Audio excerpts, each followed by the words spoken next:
Hello dear aspirants, मेरा नाम है भानु शर्मा और आप देख रहे हैं lecture series on civil services aptitude test यानी कि CSAT।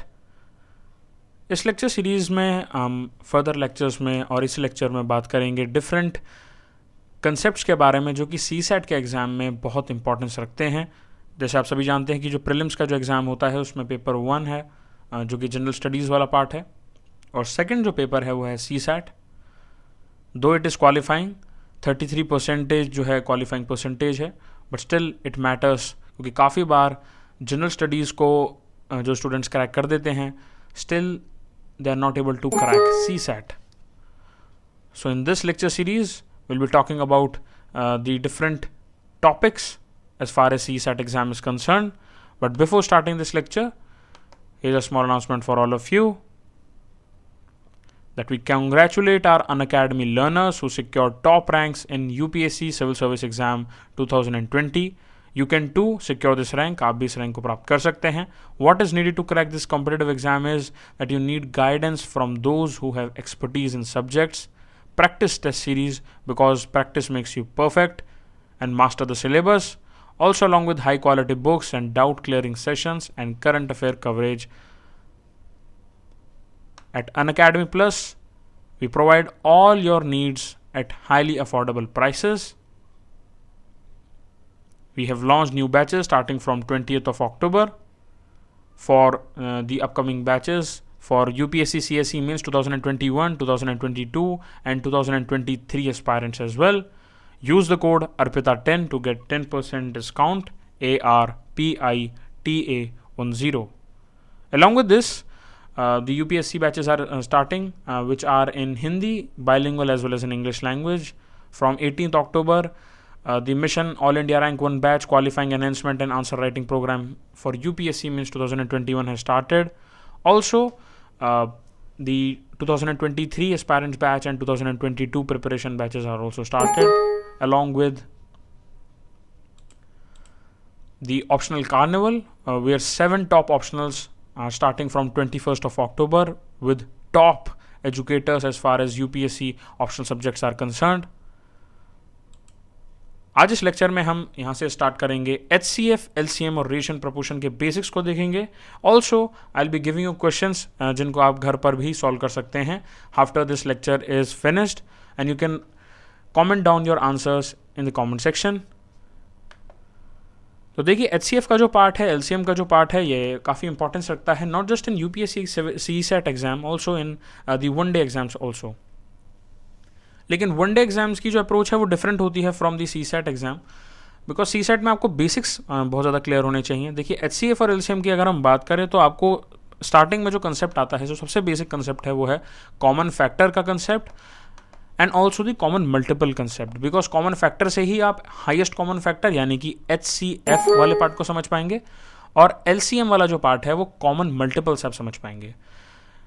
इसकी जो बेसिक डेफिनेशन है कॉमन फैक्टर की, it is that if any two numbers have same numbers as their factors, those factors are called as common factor. देखिए जैसा नाम है वैसे इसका काम है, यानी कि अगर फैक्टर दो नंबर के बीच में अगर हम कंपैरिजन करते हैं तो अगर उनमें जो कॉमन जो फैक्टर है वो कॉमन कहीं पर भी आता है दोनों नंबरों में से, तो उस केस में वो CF हो जाएगा, वो कॉमन फैक्टर हो जाएगा. जैसे कि मान लीजिए 10 है एग्जाम्पल, फॉर एग्जाम्पल 10 और 20 के बीच में अगर हम कॉमन फैक्टर देखें तो 10 को 1 मल्टीप्लाई बाय 10 लिखा जा सकता है, 2 मल्टीप्लाई बाय 5 लिखा जा सकता है, इसको इंटरचेंजेबली 10 1 मल्टीप्लाई बाय 1 भी लिखा जा सकता है, ऐसे ही 2 मल्टीप्लाई बाय 5 को लिखा जा सकता है 5 मल्टीप्लाई बाय 2. तो बात वही है, बट यहाँ पर अगर आप देखें तो टोटल जो कॉमन फैक्टर्स हैं, जो फैक्टर्स हैं ऑफ 10, दे आर 1, 10, 2 एंड 5. इस केस में 20 के केस में अगर हम फैक्टर्स को और देखते हैं तो 20 को आप लिख सकते हैं 1 मल्टीप्लाई बाय 20, 2 मल्टीप्लाई बाय 10 और 4 मल्टीप्लाई बाय 5. अब इन सभी में, इन दोनों में यानी कि 10 में और 20 में फॉर एग्जांपल अगर हम कॉमन फैक्टर की बात करते हैं, 2 और 5 दोनों में ही रिपीट हो रहा है, दोनों में ही कॉमन है, ऑल्सो 1 इज ऑल्सो कॉमन. अब यहाँ पर आपसे सभी जितने भी नंबर आपको दिए जाएंगे या जिस तरीके से आपको क्वेश्चन आगे दिखाऊंगा मैं, ऐसे केस में आपको याद रखना है कि जो कॉमन फैक्टर वाले जो क्वेश्चंस होते हैं उनमें आपसे हाईएस्ट पूछा जाएगा, बिकॉज लोएस्ट में तो सभी में कॉमन फैक्टर 1 होगा ही, अनटिल अनलेस एक्सेप्शनल या स्पेशल केसेस हैं 1 तो सब में आएगा ही, बिकॉज 1 तो सभी से डिवाइड हो जाएगा. 1 सबको डिवाइड कर देगा। तो यहाँ पर आपको याद रखना है हाईएस्ट कॉमन फैक्टर आपसे पूछ रहा था, जिसको HCF कहते हैं। तो जैसे 1 है कॉमन 10 और 20 में फैक्टर, ऐसे 2 भी कॉमन है, ऐसे ही 5 भी कॉमन फैक्टर है। लेकिन इन तीनों में से सबसे हाईएस्ट कौन सा है, सबसे बड़ा कौन सा है, वो है 5। तो 5 विल बी दी HCF। इसी तरीके से एक जो दूसरा कंसेप्ट आता है, it is the common multiple का कंसेप्ट। ये सिमिलरली फैक्टर के बेसिस पर ही काम करते हैं। जैसे कॉमन फैक्टर में हमने कॉमन फैक्टर को देखा था, मल्टीपल्स में अगर कॉमन आ जाते हैं 2 नंबर में तो हम उसे कॉमन मल्टीपल या CM कहते हैं।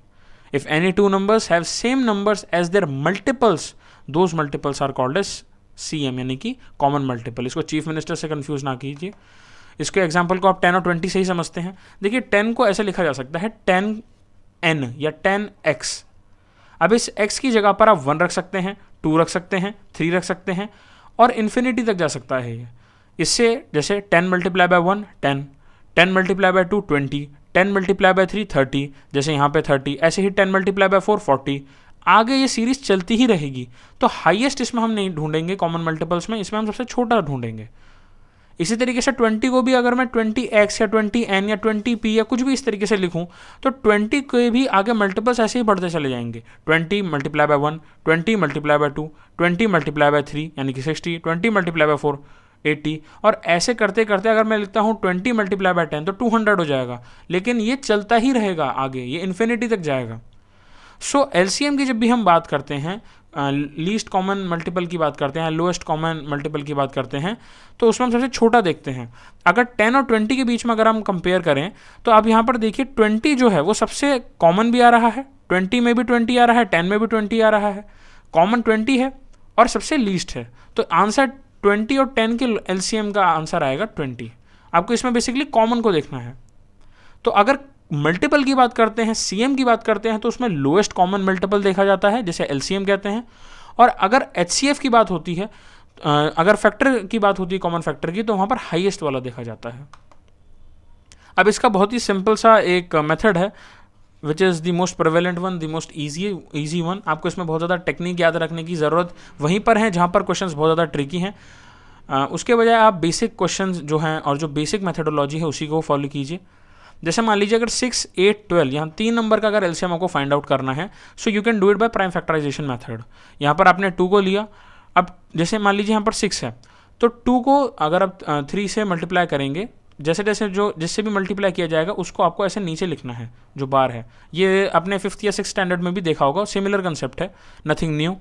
जैसे कि अगर 6 है तो यहाँ पर 2 3 जा 6। इसी तरीके से 2 मल्टीप्लाई बाय 4 यहाँ पर 8 हो जाएगा, 2 मल्टीप्लाई बाय 6 यहाँ पर 12 हो जाएगा। और ऐसे करते करते जब तक आपको ये प्राइम फैक्टराइजेशन करनी है, जब तक आपके पास नीचे तीनों जो हैं वो 1 1 1 में ना आ जाए।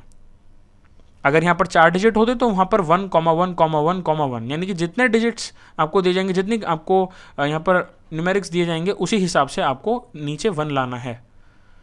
अब आपको ये वाला जो पार्ट है, जो this part, let me just use the highlighter, ये वाला जो पार्ट है, इस पार्ट में जितने भी नंबर्स आए, जैसे 2 multiply by 2 multiply by 3 multiply by 2, that will be your LCM। तो ये आपका LCM हो जाएगा 2 multiply by 2 multiply by 3 multiply by 2, the answer will B 24। Because आपको यहाँ पर 6, 8 और 12 का मल्टीपल ऐसे ढूंढने जो कॉमन हो, सबसे छोटे हो, तो उसमें आंसर आपका 24 आएगा। अब जैसे क्वेश्चन आ जाता है HCF निकालने का, LCM का तो बहुत इजी है कि आपको प्राइम फैक्टराइजेशन करना है, जैसे मैंने आपको बताया। But in case of HCF the concept is a bit different. काफ़ी बुक्स में अलग अलग मेथड्स दिए हुए हैं, but the most simplest and the easiest one is minimum difference वाला जो ट्रिक है। इसको आप MD के ट्रिक से भी याद रख सकते हैं। आपको करना यह है, अगर आपको 3 नंबर दे दी जाते हैं 15, 25 और 35 और आपसे बोला जाता है HCF निकालिए, अगर इन 3 नंबर का आपको बोला जाता कि फाइंड द LCM, तो बहुत ईजी होता, आपको प्राइम फैक्टराइजेशन का मेथड यूज़ करना था। और जैसे मान लीजिए 15 है, 25 है, 35 है, यहाँ पर आप 5 को यूज़ करते और 5 3 जा 15, 5 मल्टीप्लाई बाय 5 25, 5 7 जा 35 हो जाता। और उसके बाद आप इसको फर्दर 3 यहाँ पर लिख सकते हैं, फिर यहाँ 5 और 7 आता, और फिर फर्दर 5 और 7, और इस सब से इसका जो LCM होता वो था 5 multiply bye 3 multiply by 5 multiply bye 7। तो ये तो बहुत ईजी था। बट HCF वाले केस में आपको करना क्या है, that in the case of HCF you need to first find the minimum difference. अब मिनिमम डिफरेंस का जो कंसेप्ट है उसको समझते हैं। देखिए 3 अगर आपको नंबर दिए हुए हैं 15, 25, 35, तो आपको यहाँ पर जैसे मान लीजिए A, B और C, आपको ये 3 नंबर दिए हुए हैं, तो आपको पहले डिफरेंस निकालना है A और B का, उसके बाद B और C का, उसके बाद A और C का, तो आपके पास 3 पेयर में डिफरेंस आ जाएगा। आप जब डिफरेंस करेंगे तो आपके पास difference number 1, difference number 2, difference number 3 आएगा। अब जो सबसे छोटा डिफरेंस होगा, जो सबसे मिनिमम डिफरेंस है इन तीनों ही केसेस में, उसको आपको लिखना है MD के फॉर्म में। That MD is equals to, जैसे हमारे केस में यहाँ पर 10 होगा MD।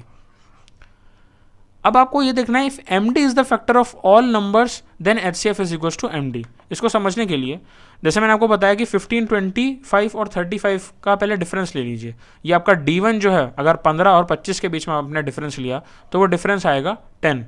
अगर आपने 25 और 35 यानी कि 25 और 35 के बीच में डिफरेंस लिया तो आएगा D2। और इसी तरीके से 15 और 35 का डिफरेंस आप ले लीजिए D3।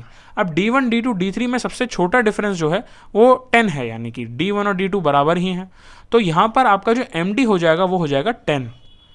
अब आपको ये देखना है क्या ये जो 10 है, इस 10 को जब आप फैक्टराइज करते हैं, तोड़ते हैं, छोटे पार्ट्स में डिवाइड करते हैं, तो वो कुछ इस तरीके से आएगा। 1 आएगा, 2 आएगा, 5 आएगा और 10 आएगा, जैसे मैंने आपको पहले ही बताया था। अब आपको ये देखना है कि इन सभी नंबर्स में से सबसे ज़्यादा ऐसा कौन सा नंबर है जो 15, 25 और 35 तीनों को ही डिवाइड कर सकता है। क्या 10 है? नहीं। क्या 1 है? देखिए 1 को हम काउंट नहीं करते हैं। 2 भी नहीं है। 5 है, तो 5 आपका हाईएस्ट कॉमन फैक्टर हो जाएगा। अगर इस केस में 10 होता, अगर 10 डायरेक्टली डिवाइड कर रहा होता 15, 25 और 35 को, तो उस केस में हम 10 को HCF रख देते। लेकिन 10 अगर HCF नहीं बन पाता है क्योंकि वो डिवाइड नहीं कर पा रहा है 15 को, 25 और 35 को, अगर हम डिवाइड करेंगे तो 1.5, 2.5, 3.5 आएगा, जो कि प्रॉपर डिजिट नहीं है, होल नंबर नहीं है। तो ऐसे केस से बचने के लिए एक सिंपल सा आपको क्या काम करना है कि आपको 10 को और छोटे पार्ट्स में डिवाइड कर लेना है। 1, 2, 5, 10। अब ये कैसा आया? देखिए 2 मल्टीप्लाई बाय 5 भी लिख सकते हैं 10 को, या 1 मल्टीप्लाई बाय 10 भी लिख सकते हैं। तो इसके जो फैक्टर्स हो जाएंगे 2, 5, 1, 10 हो जाएगा। अब इन्हीं 4 फैक्टर्स में से आपको एक ऐसा फैक्टर देखना है जो कि इन तीनों ही नंबर्स को डिवाइड कर सके। 10 डिवाइड नहीं कर पाएगा, 1 को हम लेते ही नहीं है बिकॉज 1 तो ऑब्वियसली कर देगा। 2 और 5 में से आपको 2 भी नहीं कर पाएगा, तो बचेगा 5। So basically 5 is the highest common factor. इसी तरीके से एक छोटा सा क्वेश्चन है, जैसे 15 और 12 के बीच में अगर आपको HCF फाइंड करना है तो पहले आप मिनिमम डिफरेंस फाइंड आउट कीजिए। मिनिमम डिफरेंस जो होगा यानी कि 15 माइनस 12 वो होगा 3 का। अब क्या 3 15 और 12 दोनों को डिवाइड कर सकता है? 15 और 12 को? आंसर है बिल्कुल। तो इसका मतलब होगा कि HCF जो है वो 3 हो जाएगा। अब आपको बड़ा अगर एज पर दी बुक्स और जो ट्रेडिशनल मेथड है उसमें डिवाइड बाय डिवाइड ऐसे करना पड़ेगा, जो कि बहुत ही एग्जॉस्टिव हो सकता है। इसी तरीके से जैसे मान लीजिए HCF आपसे पूछा जाता है 14 और 28 का HCF फाइंड आउट कीजिए। अब 14 और 28 का जो डिफरेंस है इट विल बी दी 14। अब 14 जो है, क्या 14 और 28 दोनों को डिवाइड कर पा रहा है? आंसर है येस। तो हाईएस्ट कॉमन फैक्टर भी 14 ही होगा। तो अब आपके लिए एक बोनस क्वेश्चन है जिसको आप कर इसको आप कमेंट सेक्शन में नीचे लिख सकते हैं कि इसका HCF क्या है। The question is HCF of 32 and 18। तो आप इसको करिए और इसको डेफिनेटली चेकआउट कीजिए। इसको नीचे कमेंट आप कर सकते हैं। यहाँ पर एक सोल्यूशन है, आपको डिफरेंस लेना है और डिफरेंस को चेक करना है क्या वो कंप्लीट तरीके से डिफरेंस जो है वो डिवाइड कर पा रहा है गिवन डिजिट्स को। अगर नहीं तो फिर आपको फर्दर उसे फैक्टराइज कर चेक करना होगा। As far as LCM is concern यानी कि least common multiple is concern, आपके पास 3 बोनस क्वेश्चन हैं, 5, 10 और 50। LCM आपको निकालना है इसका by prime factorisation method, the easiest one. Then 68 and 81 का आपको LCM निकालना है, and you have to find out the LCM of 15 and 8। So these are the bonus question that you can also do similarly, जैसे मैंने आपको पहले बताया, by the method of prime factorisation. अब देखिए ये बहुत ही बेसिक पार्ट था HCF और LCM को समझने का। ज़्यादातर जो एग्ज़ाम या इवन CSAT की मॉक टेस्ट में आप देखेंगे कि क्वेश्चंस को थोड़ा हाई लेवल का रखा जाता है, तो वहाँ पर HCF और LCM के अगर ट्रिकी क्वेश्चंस आते हैं तो इस तरीके का क्वेश्चन आ सकता है जहाँ पर आपको एक पर्टिकुलर नंबर दिया जाएगा और उसके ऊपर एक पावर दी जाएगी और उसे मल्टीप्लिकेशन में दे दी जाएगा। जैसे कि आप यहाँ पर देख सकते हैं, फाइंड द एलसीएम ऑफ 2 का क्यूब मल्टीप्लाई, ये जो 3 अगर ऐसा लिखा रहता है पावर में, इसका मतलब होता है कि अगर 2 के ऊपर छोटा सा ये 3 लिखा हुआ है, दैट मीन्स ये 2 क्यूब है। That means 2 multiply by 2 multiply by 2, जितनी यहाँ पर पावर होगी एक डिजिट के ऊपर उतना ही उसको उतनी बार ही मल्टीप्लाई करना है। तो अगर 1 की पावर 4 है तो that means 1 multiply by 1 multiply by 1 multiply by 1। Similarly अगर 5 की पावर 2 है, जिसको 5 स्क्वायर भी बोला जाता है, दैट मीन्स 5 मल्टीप्लाई बाय 5 मतलब 5 को आपको 2 बार मल्टीप्लाई करना होगा। तो ये प्रॉपर ये इंडेक्सेस का वाला पार्ट है कि आपको याद रखना है। नाउ इस तरीके के क्वेश्चंस में कंफ्यूजन होती है स्टूडेंट्स को कि इतना जो पावर वाले जो डिजिट्स हैं उनका हम एलसीएम कैसे निकालें, बिकॉज अगर 3, 6, 9 का एलसीएम निकालना है that is way too easy. But यहाँ पर तो पूरा डिजिट जो है, अब क्या हमें 2 का क्यूब यानी कि 2 multiply by 2 multiply by 2 multiply by 3 multiply by 5 multiply bye 5 multiply bye 7, इस पूरे को सॉल्व कर हम 3 डिजिट निकालेंगे और उसको फर्दर एलसीएम करेंगे तो बहुत बड़ा हो जाएगा वो। तो आपको ये पार्ट नहीं करना है, वो बहुत एग्जॉस्टिव हो जाएगा। इसकी एक टेक्निक है, इसकी एक ट्रिक है। सिमिलरली यही सेम क्वेश्चन एलसीएम ना पूछकर एचसीएफ भी आपसे पूछा जा सकता है। तो यहाँ पर आपको समझना ये है दैट जहाँ पर भी एलसीएम की बात आती है तो आपको यहाँ पर जो 3 डिजिट्स दिए हुए हैं, यहाँ पर मैं पेन का कलर चेंज कर लेता हूँ। Like in the case of 2 cube multiply by 3 multiply by 5 square multiply by 7, यहाँ पर ये एक डिजिट है दिस, यहाँ पर एक दूसरा नंबर है और यहाँ पर ये तीसरा नंबर है। अब इन तीनों के बीच में एलसीएम निकालना है, जैसे पहले के एग्जांपल में 3, 6, 9 में निकालना था उसी तरीके से। बट यहाँ पर ये 3 ऐसे इजी फॉर्म में नहीं दिया हुआ है, ये पूरा पावर मल्टीप्लिकेशन की फॉर्म में दिया हुआ है। तो आपको सबसे पहले करना क्या है, जितने भी ये नंबर हैं यानी कि 2 है, 3 है, 5 है, 7 है, यहाँ पर भी 2 है, 3 है, 5 है, 7 है, लेकिन 11 भी है। यहाँ पर 2 है, 3 है, 5 है, लेकिन ना तो 7 है ना ही 11 है। तो आपको यहाँ पर सारे के सारे जितने भी बेसिस हैं उनको राइट डाउन करना है। जैसे कि 2, 3, 5, 7, आपने 2, 3, 5, 7 और 11 जितने भी बेसिस हैं उनको लिखा और उनके बीच में आपने मल्टीप्लिकेशन का साइन लगाया। उसके बाद जितने भी मैक्सिमम पावर हैं गिवन इन द क्वेश्चन, जैसे कि यहाँ पर 2 ये दिया हुआ है, 2 यहाँ पर भी दिया हुआ है, 2 यहाँ पर भी दिया हुआ है, तो एलसीएम के केसेस में याद रखिएगा, एलसीएम के केस में सबसे हाईएस्ट पावर 2 के ऊपर कहाँ पर है, 2⁴। इसी तरीके से 5 के केस में कहाँ पर है, 5⁴। 3 के केस में सबसे ज़्यादा हाईएस्ट पावर कहाँ है, 3 की पावर 3। इसी तरीके से 7 में 7 की पावर 2 यानी कि 7 स्क्वायर, और 11 के केस में तो खाली एक ही जगह पर है 11 की पावर 1। तो हम क्या करेंगे कि यहाँ पर सबसे मैक्सिमम पावर जो है 3 डिजिट में उसको यहाँ पर लिखेंगे। तो हमने पहले बेसिस को लिखा, जितने भी सारे बेसिस हैं उन सभी बेसिस को, मल्टीप्लिकेशन का साइन लगाया बीच में, और सबसे हाईएस्ट पावर को यानी कि मैक्सिमम पावर को हमने यहाँ पर लिखा, चाहे वो 3 का केस हो, 5 का केस हो, 7 का केस हो, 2 का केस हो या 11 का केस हो।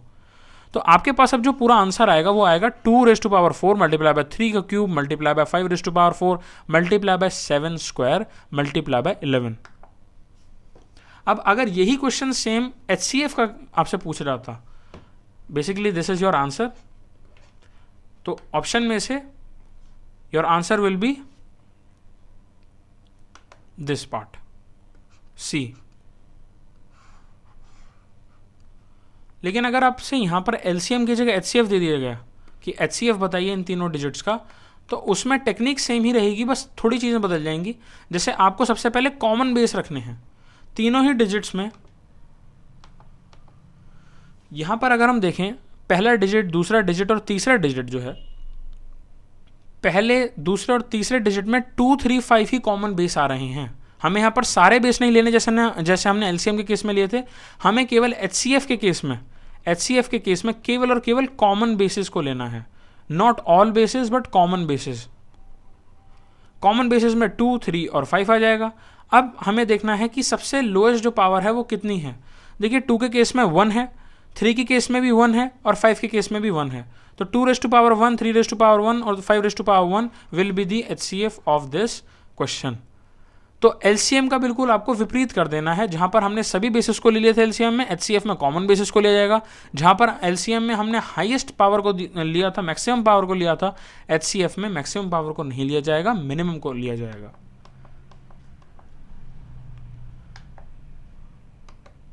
So before we move ahead, here's a small announcement for all of you that Ultimate Test Series Combo by Unacademy, where only on GS Combo and Iconic Combo subscription will be there. The optional test series will have 21 tests for each optional course with 16 sectional tests plus 5 full-length tests. Also, prelims plus main test series में आपको 80 tests every year मिलेंगे, जिसमें further division हो जाएगा. 50 prelims test है, जिसमें कि 20 full length tests हैं, 12 sectional tests, 18 topic wise tests along with 30 mains tests also worth INR 45,000, free with 1 year and above combo subscription. Offer ends on 20th of October. So hurry, because it contains analysis by top Unacademy's educator curated as per changing UPSC pattern. Compete with best in India comprehensive model answers and 101 plus tests in a year as per UPSC standards. Also, one subscription to Crack It All, GS plus optional plus Iconic GS plus optional. The batches are also there. 25% with optional plus 10% using the referral code ARPITA10 ARPITA10. So hurry, get up your subscription now because every day counts. तो जो next topic है HCF और LCM के बाद वो है ratio and proportion, जिसमें हम बेसिक से बात करेंगे. देखिए, रेशियो एंड प्रपोर्शन से भी कई बार क्वेश्चन आते हैं और रेशियो एंड प्रपोर्शन का अभी हाल फिलहाल में अगर हम CSAT के पैटर्न को देखें तो रेशियो एंड प्रपोर्शन रीजनिंग के साथ हल्का सा बेंड कर दिया जाता है, जिससे क्वेश्चन दो ईजी होता है लेकिन उसकी लैंग्वेज जो है उसको समझना बहुत इंपॉर्टेंस रखता है. तो बात करते हैं पहले रेशियो की. रेशियो का जो मतलब है, it is that how many times bigger one thing is from other. इसको आप बेसिकली फ्रैक्शनल बेसिस पर डिवाइड कर सकते हैं. जैसे मान लीजिए अगर 1/4 दिया हुआ है, 1 डिवाइडेड बाय 4, तो इसको ऐसे लिखा जा सकता है कि 1:4. यानी कि जो 1 है, जहाँ पर 1 की 1 यूनिट यूज होगी वहाँ पर 4 unit of the second item will be used. So basically ratio आपको बताता है कि कौन सी चीज़ किससे कितनी बड़ी है. बेसिकली डिवाइड ही है. 24/27. इसका मतलब रेशियो की भाषा में आप ऐसे लिख सकते हैं 24:27. That's it. अब प्रपोर्शन की बात वहां पर आ जाती है जहां पर हम दो रेशियोज को कंपेयर करने लगते हैं. It helps in equating the ratios. For example 5 divided by 7 is equals to 20 divided by 28. अब यहां पर अगर हम कंपेरिजन करें तो देखिए 20 और 28 को जब आप कट करेंगे, कैंसिल करेंगे, डिवाइड करेंगे, तो 5 मल्टीप्लाई बाय 4 जो है और 4 मल्टीप्लाई बाय 7 28 है, तो 4 से 4 कैंसिल हो जाएगा और यहाँ पर 5 और 7 ही आएगा. लेकिन इस पूरे पर्टिकुलर रेशियो को, जो कि हो जाएगा 5:7 और 20:28 को अगर इक्वेट हम कर देते हैं तो उस इक्वेशन को ही प्रपोर्शन के द्वारा जोड़ा जाता है. इसको ऐसे लिखा जा सकता है 5:7. ये प्रपोर्शन का साइन है. बेसिकली 2 डॉट्स का मतलब होता है रेशियो, और 4 डॉट्स अगर आप ऐसे देखते हैं दैट मीन्स प्रपोर्शन. अब यहां पर आपको एक सिंपल सा रूल याद रखना है दैट 5:7 प्रपोर्शन का साइन है यहां पे, और उसके बाद 20:28 है. तो इसमें जो भी प्रोडक्ट ऑफ मीन्स होगा, यानी कि जो पास है प्रपोर्शन के, उन दोनों का जो प्रोडक्ट होगा वो प्रोडक्ट ऑफ एक्सट्रीम्स के बराबर होगा. यानी कि 5 multiply by 28 will be equal to 7 multiply by 20. अब इसको प्रूव करने के लिए आप ऐसे कर सकते हैं. देखिए 5:7 को 5 डिवाइडेड बाय 7 लिखा जा सकता है, इक्वल टू प्रपोर्शन को इक्वल्स टू बना दिया आपने. उसके बाद 20:28 है तो उसे 20 डिवाइडेड बाय 28 लिख सकते हैं. अब क्रॉस मल्टीप्लिकेशन से 5 28 के पास मल्टीप्लाई हो सकता है और 7 20 के पास, तो ये 5 multiply by 28 is equals to 7 multiply by 20 हो जाएगा. और इसी से हमने इसको डिराइव किया. तो ये आपको पता होना चाहिए, product of extremes product of means के बराबर होता है. इससे काफ़ी छोटे छोटे क्वेश्चन जो होते हैं वो ईजिली सॉल्व हो जाते हैं. अब इसका एक सिंपल सा एग्जाम्पल है जो क्वेश्चन में आता है that find the ratio between 320 grams and 0.8 kilogram. यहाँ पर आपको करना ये है कि पहले हमेशा जब भी इस तरीके के क्वेश्चन आए जहाँ पर यूनिट आपको दिया हुआ है तो आपको यूनिट सेम रखना है. अगर ग्राम्स है तो ग्राम्स, जहाँ पर किलोग्राम है उसको भी आपको ग्राम्स में कन्वर्ट करना है. 1 kilogram is equals to 1000 grams. इसी तरीके से हम 0.8 को मल्टीप्लाई कर देंगे 1000 से, 320 रेशियो 0.8 मल्टीप्लाई बाय 1000 ग्राम्स। इसको जब हम फर्दर सॉल्व करेंगे 320 को अगर आप कैंसिल आउट करेंगे, the answer will B 2 divided by 5, 2/5। और 2/5 को फिर आप फर्दर रेशियो में कन्वर्ट कर देंगे 2:5 की फॉर्म में, 2:5 की फॉर्म में। अक्सर एस्पायरेंट्स सीसेट के एग्जाम में जल्दी के चक्कर में करते क्या हैं, that they definitely they don't use the units, वो ग्राम और किलोग्राम को नहीं रखते हैं और डायरेक्टली ही इसको सॉल्व करने की कोशिश करते हैं। 320/0.8 से आंसर गलत आ सकता है, गलत आएगा ही, बिकॉज आपने एक पर्टिकुलर जो यूनिट है, जो डिजिट है 0.8, उसको मल्टीप्लाई नहीं किया 1000 से in order to convert it into grams. इसी तरीके से एक बहुत ईजी क्वेश्चन है, you can definitely solve it, और आप नीचे कमेंट सेक्शन में कमेंट कर सकते हैं that ratio between 6 hours and 90 minutes. तो यहाँ पर या तो आप आवर्स को मिनट्स में कन्वर्ट कर सकते हैं, मिनट्स को आवर्स में। ईजी रहता है कि अगर आप बड़े यूनिट को छोटे यूनिट में कन्वर्ट कर दें, बिकॉज आपको वहाँ पर मल्टीप्लाई ही करना होता है। इसके लिए सिंपल सा एक बात है, एक सिंपल सी मैं आपको हिंट दे देता हूँ, 1 hour = 60 minutes। ये तो बहुत ही ईजी है, तो आप इसको सॉल्व कीजिए और कॉमेंट सेक्शन में इसका आंसर बताइए। अब एक और इंपॉर्टेंट प्रॉपर्टी जो कि रेशियो प्रपोर्शन में है, दैट इज कि अगर दो रेशियोज आपको इस तरीके से दिए हुए हैं, m/n एंड p/q, तो अगर हम दोनों रेशियो को, यानी कि फर्स्ट रेशियो को सेकंड रेशियो से अगर मल्टीप्लाई करते हैं, तो m × p will be equal to n × q, और इसी से m/n is equals to p/q, sorry q/p भी आ सकता है। तो ये भी बात आपको याद रखनी है। कई बार आपको एक रेशियो दे देगा, दूसरा रेशियो दे देगा, और यहाँ पर आपसे Q आपसे पूछ लिया जाएगा, या तो P, एक कोई भी रेशियो आपसे पूछ लिया जाएगा, तो वहाँ पर आपको ये वाला जो पार्ट है इक्वेशन है, इसको यूज़ करना है। अब सबसे इंपॉर्टेंट पार्ट जो रेशियो प्रपोर्शन में कंफ्यूज करने के लिए दिया जाता है अक्सर कैंडिडेट्स को, दैट इज़ 3 रेशियो जब आपको एक साथ दे दिए जाएँ, आपसे पूछा जाए 3 रेशियोज जब आपको A, B और C दे दिए जाए। अब देखिए, इस कंडीशन को समझने के लिए इसका एक सिंपल सा इजी ट्रिक याद कीजिए। काफ़ी बुक्स में अलग अलग ट्रिक्स दी हुई हैं, अलग अलग टेक्निक्स दी हुई हैं, लेकिन उससे एट द एंड कन्फ्यूजन बहुत आता है। अगर आपको A/B दिया हुआ है, जो कि यहाँ पर दिया हुआ है 1:4, ऐसे ही B/C दिया हुआ है विच इज़ 4:17। यहाँ पर आपको ये देखना है जो कॉमन रेशियो है, जो B है, ये पहला केस है, ये दूसरा केस है। In the first case you have to see कि जो B है उसका जो डिजिट है वो 4 है, और जो दूसरा केस है उसमें भी क्या B का डिजिट सेम है। देखिए यहाँ पर दोनों ही केस में 4 और 4 है, दैट मीन्स कि पहले और दूसरे रेशियो दोनों में ही जो B है उसका सेम ही जो है नंबर है। So that means B = 4। ये एक आप असर्शन यहाँ पर ड्रॉ कर लीजिए रफ वर्क में, ये राइट नहीं है। आपको बस ये देखना है कि जो B है वो 4 दोनों ही केसेस में है, पहले रेशियो में भी दूसरे रेशियो में भी है, इक्वल नहीं है लेकिन रेशियो में बराबर है। इन दैट सेंस अगर आप A/B/C लिखते हैं, सो आप इसको 1:4:17 लिख सकते हैं। C 17 हो जाएगा, B ऑलरेडी 4 है और दोनों बराबर हैं, और A जो है वो 1 है। अगर आपका जो कॉमन रेशियो है, जैसे B है इस केस में, अगर वो दोनों ही रेशियोज में सेम अमाउंट आ रहा है, जैसे यहाँ पर हमारे पास 4 आ रहा है दोनों केसेस में, तो वहाँ पर आप कुछ भी नहीं करेंगे, आप डायरेक्टली उसको नोट डाउन कर देंगे। ABC का आंसर हो जाएगा 1, 4 और 17। यहाँ पर आपको कुछ भी करने की ज़रूरत नहीं है। ये बहुत ही ईजी क्वेश्चन है, लेकिन कई बार होता ये है कि B जो है, जो कॉमन रेशियो है, वो पहले रेशियो में तो कुछ डिजिट है, जैसे यहाँ पर तो B की जो वैल्यू है वो 2 है, लेकिन दूसरे रेशियो में B की वैल्यू 1 हो चुकी है। तो अब स्टूडेंट्स को काफ़ी कन्फ्यूजन होता है कि B 2 है या B 1 है।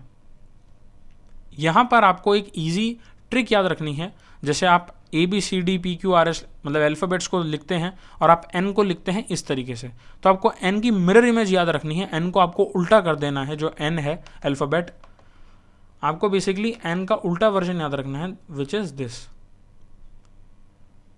इसका मिरर इमेज आपको याद रखना है। Now the question is why. देखिए A/B, जैसे यहाँ पर दिया हुआ है 3:2, वहीं पर B/C आपको दिया हुआ है 1:4। यहाँ पर अगर मैं उल्टा एंड ड्रॉ करता हूं, इसको मैं दूसरे मार्कर से आपको दिखाता हूं,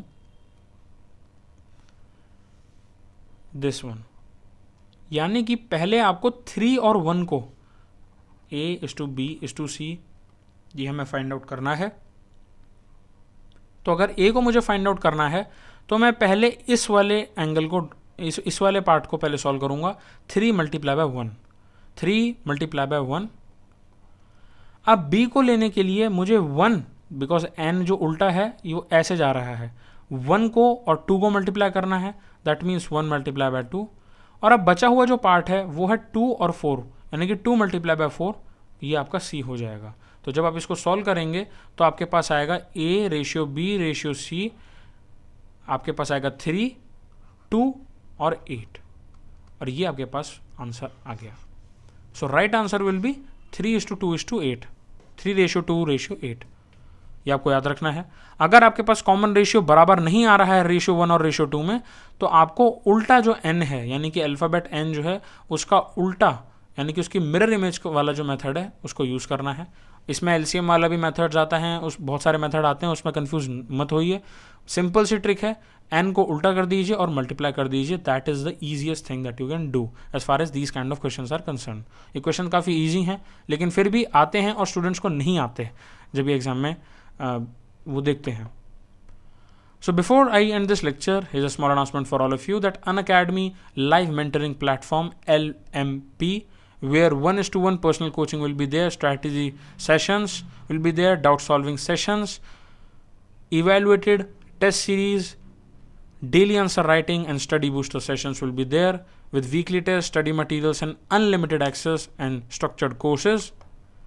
Also, Unacademy has come up with 9 months combo to crack UPSC Prelims 2022 with 28% off with optional plus 10% off using the referral code with an introductory price with 10% discount at rupees 45,675.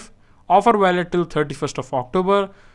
So don't forget to use the code, the referral code ARPITA10, ARPITA10.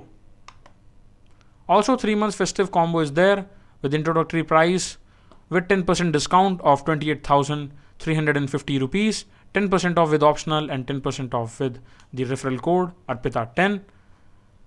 The offer is valid till 20th of October 2021. So hurry, don't forget. So this was all for the lecture.